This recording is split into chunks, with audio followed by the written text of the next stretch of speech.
Gesture drawing. Let's get around to it. Okay, so the point of the focus here is the idea of gesture drawing. So gesture drawing, for those who don't know or still doesn't understand, what's the difference between two? Gesture drawing focuses the idea of movement. It's literally about movement. All these arrows going this way and that way. It's not focusing on accuracy like proportions too much. Like, I'm not saying to draw inaccurately. I'm saying that the focus is just trying to convey a verb. If you have a form of jump or a form of activity they're doing, that makes it easier. So you should practice these type of things. Like, let's just look at different references on Pinterest or a case may be, and look for something that is worthy of your time, of like something that looks really, well, for your skill level of the time, easy enough to do, but not too hard or not too easy. Something that just makes it a little challenging, but not that hard. Okay. The thing that you should focus on mainly is trying to capture that flow.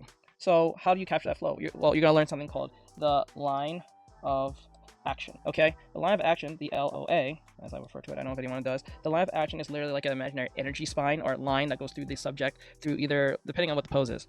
I usually make the line go through the head down, whatever the foot's doing, or from the arm down to whatever the foot's doing. So if the hand is much higher than the head, then I'll go through the hand first. Or I usually like starting from the head. That's where I like starting from. Some of you may start from the hand, maybe from the leg. I don't know. Everyone's different. I don't know how you guys can do that, but I can't. But you know, it is what it is. The idea of a line of action is an imaginary line that you have to make, or you can draw it on. It doesn't matter if you're doing traditional or digital. If you guys watch my streams long enough or watch me doing traditional or doing digital, you can always notice that I'm drawing with a line. So how do I do that? So I'm going to show you these two subjects here. We're going to use these lovely ladies from Pinterest, and you might ask me, what if I want to use anime? I can use anime, but I would use something more realistic for right now. But I know some of you may not want to do that. That's fine. But if you do find a specific anime per se gesture drawing, make sure it looks gestural enough for you to work with, and be careful of his AI, because sometimes AI can be super stiff about it or so I would go to your most favorite artists and see what they're doing. Hopefully they draw their stuff and don't use AI, you know. Anyway, so I would use something realistic first, and then work your way up, stylizing it throughout the time. But right now, these seem like relatively easy ones for beginner. I don't think you should do anything with a lot of foreshortening. I think you should keep it pretty like baseline. So we're not doing any crazy angles. The only thing we're focusing on is the subject at hand. So we're going to start with, I think this one, it's just mostly a straight line down, and everything else just kind of hooks onto that at that point. So let's use this as a subject. What do we do to analyze this problem? So we first turn down our opacity. I don't know what to say for you guys if we're on traditional. Usually I just eyeball it, but right now we're doing digital. So if you're doing this traditionally, try to eyeball it as best you can. If you can't, I'm sorry. We're going to use red. And I'm going to use a line, and I'm going to go through like this. Remember, with the LOA, line of action, there's certain curves you have to look for. C curves, S curves, and A curve. So these curves are going to usually tell you where to go. Sometimes some curves will be a little extra like this, depending on what you're trying to do, but usually they follow one of these two most cases. And even if it's just this one, it's usually something pretty basic. I wouldn't say static, but nothing too crazy. Mostly subtle. Right here, we're gonna start from here down to the feet. I always do that every time. I always put a line and I try to follow it the best way I can. But look closely when drawing this character, drawing the subject, because you want to keep the energy in check, because the energy is coming like this. Her chest is arcing, and then it goes. Her butt pokes out like this, but her chest pushes up like this, more arched out. So keep that in mind. If you do this more practice-wise, it becomes more intuitive, so you'll see it faster. So I'm going to put a line through it just like that. And then usually when I do a line like this, I try to mimic that, not too wide like this. Okay, I might do some jump cuts so I look like I know what I'm doing. Now, once we get our line of action, then I usually put where I would eyeball the head. I think the head will be about here, like here, right? Just like that. I try my best. And then I would try to follow it just like that, because remember, we're actually working with two lines to a degree. Mine's a little off. It doesn't have to be exact, but you just need to mirror it pretty well, and then you can make your adjustments later.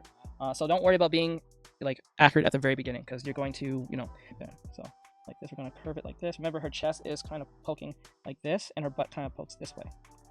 Remember, it doesn't have to be perfect right away. You can always make adjustments later, right? And then the neck is about here, right?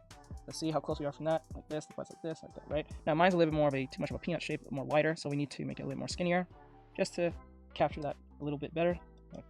I'm going to move pretty fast with this, so we don't waste too much time. I might even make some jump cuts, seriously. Like going like this, because the leg is going like this, right? Remember, it doesn't have to be perfect right away, okay? Now, the butt is kind of like poking here. Oh, I forgot. We're supposed to follow that line. So while we're following the line, I'm going to put it like this. And it doesn't have to be exactly through the line, but it has to just give you a sense of the energy that's happening. Just keep that in mind. So I put the hand here. We can always adjust that hand on that leg later. So we're just trying to keep the movement. Try not to be, don't worry about trying to get it accurate. Just try to get the energy. The energy is just, and then another pro tip, draw with your arm. Do not draw with your wrist. Don't do little things like this. Use your whole arm. It's going to feel awkward for those who don't know. Use your whole arm, like your elbow, like a crane. Use your whole arm like a crane, like you're playing those games when you have to grab the little box and drop it into the thing to get the prize in those carnivals or those arcade places. Do it for every movement, because if you make it more intuitive, or you do it all the time, it'll become intuitive to you, and then it'll be much easier.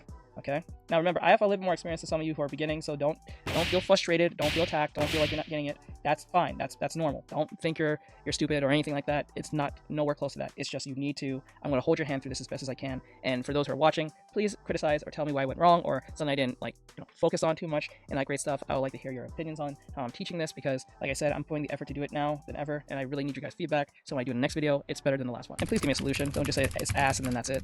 That's not a criticism. Like, give me a solution or what would you do differently or something. That's at least a response than nothing. Anyway, so we're doing the leg. Now, remember, everything does not have to be perfect. I keep stressing this because I know some of you may get frustrated, hit your paper or your pencil and why am I not getting this? Why does it look right? No, it's supposed to look like crap. You're supposed to make 1,000 crap drawings instead of one good drawing on the first try, especially if you're beginning and you're not really good at this.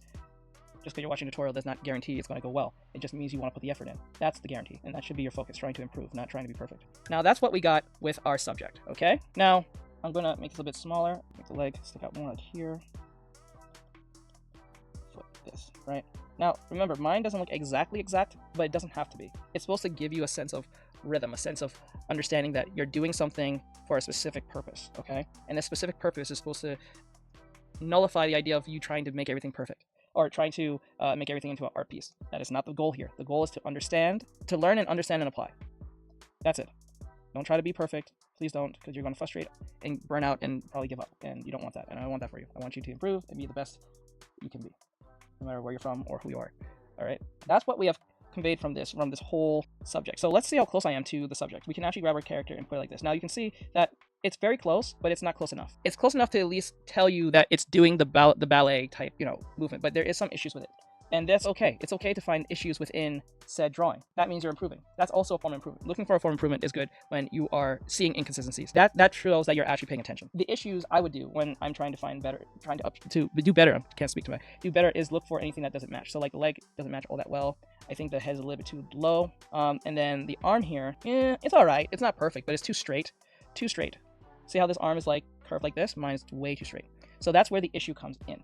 So it's these little things that you should look for and then try do it again and then again and again and again to the point that you can actually just do it, right? And there's no fear. There's no sense of you're lost and you feel like incompetent, right? I do this all the time. So I always keep doing it over and over until I get it, right? You guys always see me. Sometimes I even do some poses from the past I've done into the future just to see if I can do it. It happens all the time. Nothing's wrong with that. You're perfectly fine. I'm here to hold your hand and I'm going to help you. Now, this is how we do it. So we use the line of action and we improved by using it to look for not only inconsistencies, but we also look for how to identify what the character is doing and what type of curve it is. This is more of a very low S curve. I want to say S curve-ish, but it's very curvy. Reminiscent between like an S curve and a curve, right? So that's what this is. It's just a basic curve like that, but not too, it's more wavy than anything, okay? So if this was helpful, please let me know. And remember, we can always do the line stuff. We can turn down our opacity and clean it up and everything else, but we're not focusing on that. We're gonna go to the next one because I want this too long. Now we're gonna do it again. Same thing, pretty much rinse and repeat. I'm going to use a red this time so you can see it better. I'm going to grab our sketch brush. I'm going to turn this down, and I'm going to draw down a line through the head down to here. Now, you don't have to pick this leg. You can use the other leg. You can start from this leg and go like this if you want, or you can start from the leg if you want and do it like this. It doesn't really matter, or you can use both. You can actually use two lines if you want, if that makes it easier. So, or you can use the arm like this if you want to capture the arm. As you can see, just alone, we can see a form of a character to a degree on how she's moving. Now, this leg is a little sharp here, so I would do a little more on that sharpness, just to capture that sharpness part right there. And then that, and then like this, and like that. But I usually just use one line because it just makes it much easier for me. That's just me. So we're going to do it again. So we make a line like this, and then I would try and mirror it as best as I can with the head here. I'll use a different color, use blue this time, head here, and then we'll start from here too, just to see how far we are. My head's a little bit bigger, but that's fine. And then what we'll do is, as you can see, her body's like this, going this way. So if it's going this way, we gotta follow that way, right? And then remember, as we're going that direction, this is the only direction, I'm not talking about her body type, it's going that way. We need to keep that curve in check. So I'm gonna put the body like this, because we're going that way. You could go like this. And then you can use squares if you want. Squares is more accuracy anyway. I'm gonna actually do a video on that later. We have the direction, 1, 2, and then now we use this direction to make her body the way we want. Remember, here. Now we're not trying to worry about accuracy, like I said, about the body type. We're just trying to capture the overall understanding of what she's doing. I'm going to curve it down. We're going to have this weird indent here. Remember, it doesn't have to actually go through the line. You just have to follow the line as a guideline. I only draw inside of it sometimes just because. Okay, and then the hand and arm about here. I'll make some jump cuts so you guys don't have to like watch the whole process if you don't want to watch it. Now, I know I draw the arm a little too straightened, and that's my fault, but Right now, we're not worried about that. Like I said, it's not about accuracy. It's about trying to match the energy, the flow, what's happening here. Now, the head, I will say, is a little off. I have to fix that part. It looks like it's kind of broken. Now, I kind of messed up here, and that's okay. I made a mistake, but that's fine. I think that's a good way to learn. Is making mistakes is a form of learning. So that's what we did so far. Now, it's not perfect. You can tell it's kind of stiff, but that's my fault because I didn't put enough emphasis on the curvature, I would say, onto the character based on flow. I could have did a little bit more here, made her a little more wider, made this side a little bit less too pushed out on the side. I make mistakes all the time too, guys. Don't worry. That's why when you guys ask me how do you get good at drawing, I'm just making failures and mistakes and then learning from them. That's how you improve, right? So I'm gonna clean this up a little bit just to make it a little more presentable, so it's not that hard to. This is part why when you're doing gesture drawing, you should draw with a very thick and big brush. You don't draw it with a very thin brush yet, because the thinner the line should be, the more accurate you should be. The thicker the brush it is, the more mistakes you can make, but it's more about focusing on the overall picture. So it's like a lot like color theory. You start big and you work your way small. You don't work small all the way big. That's usually how that works. So I hope this was helpful to a degree with the line of action. I hope this was somewhat believable or at least understandable to a degree. For those who are watching, like I said, I make mistakes all the time, and it's okay. That's perfectly fine. You can make mistakes. All of us have mistakes, but always remember try to avoid them as best as you can by, analyzing and looking what's wrong. So whenever I do a gesture drawing, and some of you who watch my streams long enough, you see me do it all the time. Once I'm done with a gesture drawing, I usually try to look for any inconsistencies compared to the reference, like how different are they from each other. Most cases, you guys see me draw without reference, or if I do draw with reference, I try to use a visible line of how close I was to the drawing. So as you can see, the leg is way too low here. I mean, too high. And then the leg here is too slant. And then the arm here, as you can see, not curvy enough, not enough curve. Because actually there's more curving and also indenting at the same time, where it's kind of indents inside and then it kind of curves out. Now the head placement, I think is a little off because it's not further enough. It should be more outwards like this. And that's how you should do things. And also the breast, I think is a little too curved here. It should be more inwards like here. So that's where you can improve by looking for these things. That's how you use gesture drawing. It's about the focus of motion and the verb, what the character's doing. I don't know if she's dancing or anything, but she has a form of motion that looks very gestural. So we want to capture that gesture in general. So even if you can't identify what she's doing, as long as it looks natural to a degree, that's all that matters really. So you're capturing that and all that great stuff. So I hope this was helpful for those who were here today or watch this here on YouTube or whatever I posted this on. So if this was helpful, please let me know if this was insightful or this helped you in any way, shape, or form. Maybe didn't, maybe did. I don't know. We'll see. So that's just based on what you guys tell me in the comment section. So tell me if I did a great job, a horrible job, or I could have did better, you seen better, whatever case may be. And I might even put some resources in the description to help you guys out there who's having trouble with this very subject. Now, remember I said gesture drawing is not about accuracy of anatomy. It's all about movement and conveying that movement in a flowy type way. That's it. That's literally what that is. If you want to focus on accuracy, that's just proportions to a degree.